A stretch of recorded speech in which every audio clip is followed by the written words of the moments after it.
With me way back then, girl, how about now? Cause I'm up right now. He's up right now. Yeah. Week 3, the New York Giants versus the San Francisco 49ers. This is not going to be one of those elaborate breakdowns, previews, kind of like we already know what it is when it comes to the New York Giants versus the San Francisco 49ers. We already know what it is when you get blown out 40-0 and then you're losing in the second game 20-0 at halftime, but then you come back and have a fantastic victory. We already know what it is. This is the week. This is a real week to see if we really have bounced back. If the New York Giants have bounced back from that 40-0 loss from the Dallas Cowboys, and if we actually really shook the cobwebs off of that game, because we didn't do that in the first half of that Arizona game. We were able to turn it up and pull out that victory, drag that victory out of the hands of defeat. But now we have the San Francisco 49ers on a short week, and it's a special game. And it's a special game for me because I will be in the building for the New York Giants versus the San Francisco 49ers at Levi Stadium. I will be there live and in full effect for this game. I've had people, call and tell me after the Dallas game, you should sell your tickets. Why you want to put yourself through that? And I'm like, no, want to lose. I need to be at this game. It's been a while since I've seen my New York Giants live. You didn't know I am in California. I'm originally from New Jersey, for those that don't know. Born and raised North New Jersey. I've been on the West Coast for a lot of years now. But this is going to be the first time in a long time that I've seen my New York Giants live, and I wasn't going to miss it. And yeah, so it's a special game for me. Again, I will be in the building live for that.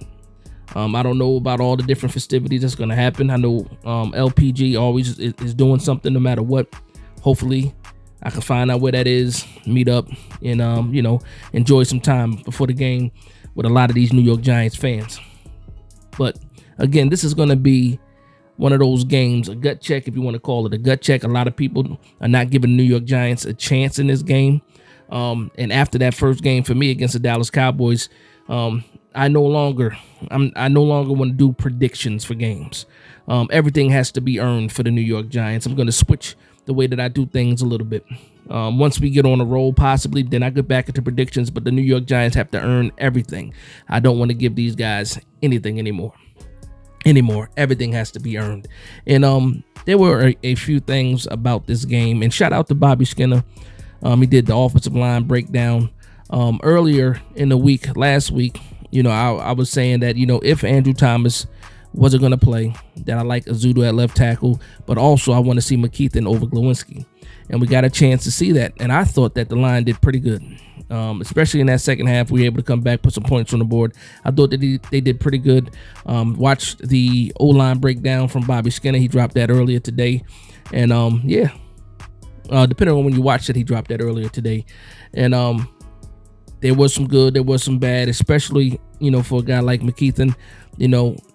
At first watch, I thought he did a solid job. And then, after watching a couple of breakdowns, especially shout out again to Bobby Skinner, it was an okay job. First start against the Arizona Cardinals. I believe he's going to make another start this week because I don't believe Brent Bredesen is going to beat that concussion protocol. So we're going to see McKethan again. Most likely going to see Ezeudu at left guard and Andrew Thomas back at left tackle. And I need to see what this looks like. And what better test than the San Francisco 49ers with all of those guys they got on that defense. So that's one thing about this game too. You want to win. You want to win the game. That's first. You always want to win the game. But I also want to see how this line gels and how they get together with this lineup.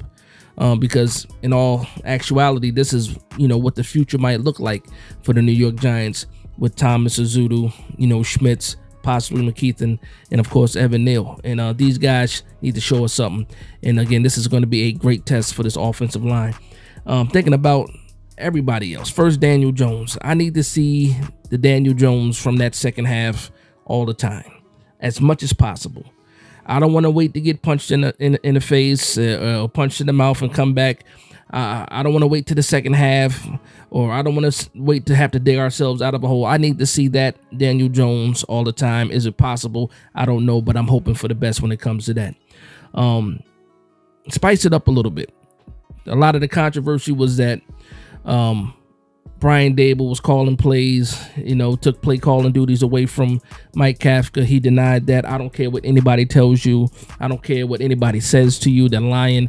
Brian Daboll was absolutely calling plays. And it wasn't just after, halftime. I remember him calling plays. I remember seeing it and tweeting about it, saying that he is Brian Daboll calling plays. And that was late in the second quarter. Late in the second quarter, I had that question because I really thought he was. First time we seen him, with the play calling sheet in front of his face, he's covering his mouth. The only people that do that are people that call plays. And I believe absolutely 100% he was calling plays. Now, will he call plays in the San Francisco game? I don't think so. I think, Kafka gets those duties back. And again, you all learn from what was going on. You saw the offense be more risky. You saw more shots down the field. You saw Daniel Jones put this game, or put this team on his back and will us down the field. And also, this is just not about Daniel Jones. Saquon Barkley, very valuable in the second half. It was Waller. It was Hyatt. For sure it was Hyatt. It was Hodgins. It was Slayton. A lot of guys got involved in that second half. But we need this to happen for a full 4 quarters, not 2 quarters. We have only seen this explosiveness in 2 quarters for the season. We've had 8 total quarters so far, and only 2 quarters we look like an NFL team. I will say that. But again, a big test on Thursday with the San Francisco 49ers. You always have to worry about that San Francisco defense. One of the best defenses, if not the top defense, got to be between either them and Dallas, in the league. And rightfully so.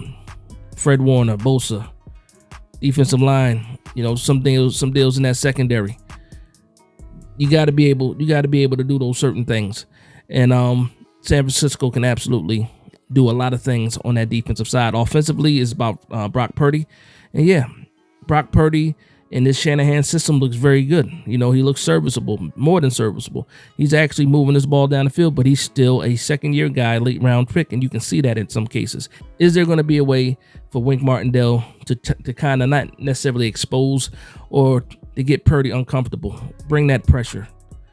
The game plan has to be on defense is for Brock Purdy to beat us, not McCaffrey, not Kittles. It has to be forcing Brock Purdy to beat the New York Giants. And not saying that it's not impossible for Brock Purdy to do, but that has to be the game plan. Now, how do we do these matchups? I really don't know. In my opinion, I'm putting McKinney on McCaffrey. I'm putting Simmons on Kittles and crossing my fingers. But it's not just going to be straight one-on-one all the time. You got guys like Brandon Ayuk, Deebo Samuels. You got other guys on this team that can get busy. So this defense is going to have their hands full when it comes to the 49ers. And for me, I'm just like, when you look at the teams on paper, you look at the analytics, you look at the statistics, there is no reason why the New York Giants should win this game.